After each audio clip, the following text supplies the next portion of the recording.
Hello friends, welcome back to my channel. ఈరోజు నేను ఈ వీడియోలో మీకు కాకరకాయ కర్రీ ఎలా ప్రిపేర్ చేయాలో చూపిస్తానండి.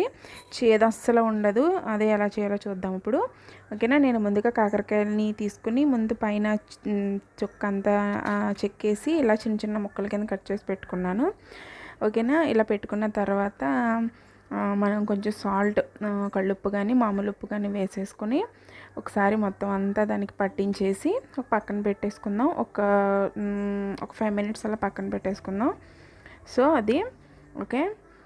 అలా పెట్టేసుకుంటే ఏంటంటే ఇందులో ఉన్నదంతా కూడా మనకి చేదంతా కూడా బయటకు వచ్చేస్తుందండి.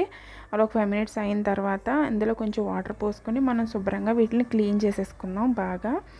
బాగా కలుపుతూ కడిగేసుకుంటే ఏంటంటే మనకి ఈజీగా అవి చేదు అనేది పోతుంది. ఒక 2 టైమ్స్ వాష్ చేసేసుకొని మనం వీటిని పక్కన పెట్టేసుకుందాం. ఓకే. ఇప్పుడు స్టవ్ వెలిగించుకుని బాండీ పెట్టుకుని ఒక 4 టేబుల్ స్పూన్స్ ఆయిల్ వేసుకుందాం అండి. దీనికి ఆయిల్ పెద్దగా పట్టదు, ఒక 4 టేబుల్ స్పూన్స్ అయితే సరిపోతుంది. So okay. ఇందులో ఒక 1/4 స్పూన్ మెంతులు వేసుకుందామండి. పులుసు కదా, మెంతులు అనేది బాగుంటుంది. అలాగే 1/2 టేబుల్ స్పూన్ ఆవాలు, ఒక 1/2 టేబుల్ స్పూన్ జీలకర్ర, అలాగే ఇవన్నీ వేసుకుంటే ఏంటంటే తాలింపు వేసేసుకుంటే టేస్ట్ అనేది బాగుంటుందండి. అలాగే ఒక టేబుల్ స్పూన్ పచ్చిశనగపప్పు కూడా వేసుకుందాం. మొత్తం తాలింపు దినుసులన్నీ వేసేసుకొని బాగా ఫ్రై చేసుకుందాం దీన్ని. అలాగే ఆనియన్స్ కూడా మిర్చి వేసుకుందామండి. ఫస్ట్ మిర్చి వేసుకుంటే కొంచెం ఫ్రై అయిన తర్వాత ఆనియన్స్ కూడా వేసేసుకుందాం ఇందులోనే. సో అది ఓకే. అలాగే బాగా ఇవి కూడా ఫ్రై చేసుకుందాం. ఆనియన్స్ కూడా వేసేసుకొని తర్వాత పచ్చిమిర్చి ఇవి కూడా వేసేసుకుని బాగా ఫ్రై చేసుకున్న తర్వాత కరివేపాకు కూడా వేసేసుకుని బాగా ఫ్రై చేసుకుందాం. ఇవన్నీ కూడా బాగా ఫ్రై చేసుకుందామండి. మూత పెట్టేసుకుని ఒకసారి కలిపేసుకొని మూత పెట్టుకుని అన్నీ ఫ్రై చేసుకుందాం ఒకసారి. ఈ కూర అనేది అస్సలు చేదు ఉండదండి, చాలా టేస్టీగా ఉంటుంది. తప్పకుండా మీరు ట్రై చేయండి. ఓకేనా. అలాగే నేను ఒక 4 వెల్లుల్లి రెబ్బలు దంచుకుని వేసుకుంటున్నానండి. ఇలా అయితే కూర ఫ్లేవర్ఫుల్గా ఉంటుంది, బాగుంటుంది. ఓకే. ఇవన్నీ కూడా బాగా ఫ్రై అయిపోయాయి కదా. కొంచెం అది పచ్చివాసన పోయేంత వరకు ఉంచుకొని మనం బాగా ఫ్రై చేసుకుందాం. ఓకే. ఇప్పుడు నేను ఒక టమాటోని కట్ చేసుకున్నానండి చిన్న ముక్కల కింద. టమాటో కూడా ఇందులో యాడ్ చేసేసుకుందాం.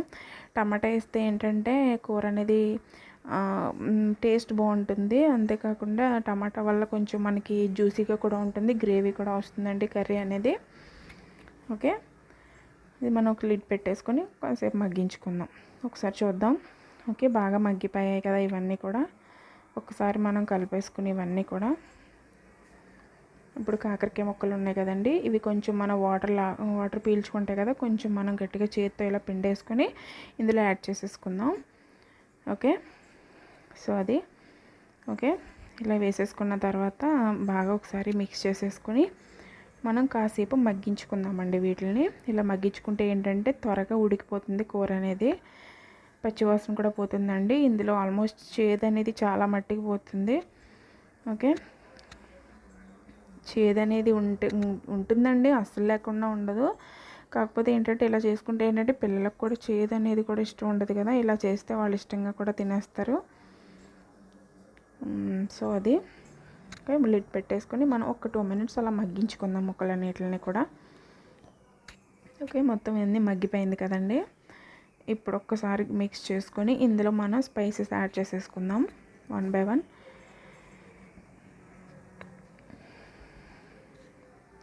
ఒక 1/2 టేబుల్ స్పూన్ పసుపు వేసుకుందామండి. యాజ్ యూజువల్ మనకి పులుసు ఎలా పెట్టుకుంటాం అలాగే 1/2 టేబుల్ స్పూన్ పసుపు అయితే సరిపోతుంది. అలాగే మీ టేస్ట్కి సరిపడగా కారం ఒక 2 టేబుల్ స్పూన్స్ వేసుకున్నాను నేనైతే. కొంచెం పులుసు కదండి, కారం పడుతుంది. 2 టేబుల్ స్పూన్స్ కారం వేసేసుకుని ఇప్పుడు మనం చింతపండు నేను ఆల్రెడీ నానబెట్టానండి. ఒక నిమ్మకాయ సైజు చింతపండు అయితే సరిపోతుంది. ఇవి నేను 2 కాకరకాయలు తీసుకున్నానండి. ఓకే. బాగా చింతపండు పులుసు కూడా ఇందులో యాడ్ చేసేసుకుందాం. ఓకే. ఇవి యాడ్ చేసేసుకున్న తర్వాత ఒకసారి పులుసు కూడా వేసేసుకుని మనం ఒక్కసారి మిక్స్ చేసేసుకుందాం అంతా కూడా. ఈ కూర చాలా టేస్టీగా ఉంటుందండి. ఒకసారి మీరు ట్రై చేయండి. ఎలా వచ్చిందనేది కూడా నాకు కామెంట్ చేయండి. చాలా టేస్టీగా ఉంటుంది. ఫ్రై అయితే కొంచెం చేదు ఉంటుంది, కానీ ఇలాగైతే అసలు చేదు చాలా మట్టికి తగ్గిపోతుందండి, చేదు అనేది. సో అదే ఓకే. ఒకసారి మొత్తం అంతా కలిపేసుకొని మనం లిడ్ పెట్టేసుకొని మనం బాగా ఉడికించుకుందాం. ఈ కర్రీ అనేది బాగా ఉడుకుతుంది. ఓకే, కొంచెం మనం ఇందులో ఇప్పుడు కొంచెం పులుసు కదండి, ఇందులో కొంచెం బెల్లం వేసుకుంటే ఏంటంటే టేస్ట్ అనేది బాగుంటుంది. కొంచెం బెల్లం కూడా వేసేసుకొని బాగా మిక్స్ చేసుకుందాం. చూసారా, గ్రేవీ అనేది బాగా వచ్చింది కదా. ఓకే, ఇలాగ మనకి ఆల్మోస్ట్ కూర రెడీ అయిపోయిందండి. అంతే, ఇంకా సర్వ్ చేసేసుకోవడమే. ఓకే, ఈ వీడియో కనుక మీకు నచ్చినట్లయితే ఒక లైక్ చేసి మీ ఫ్రెండ్స్ అండ్ ఫ్యామిలీకి షేర్ చేసి మన ఛానల్ని సబ్స్క్రైబ్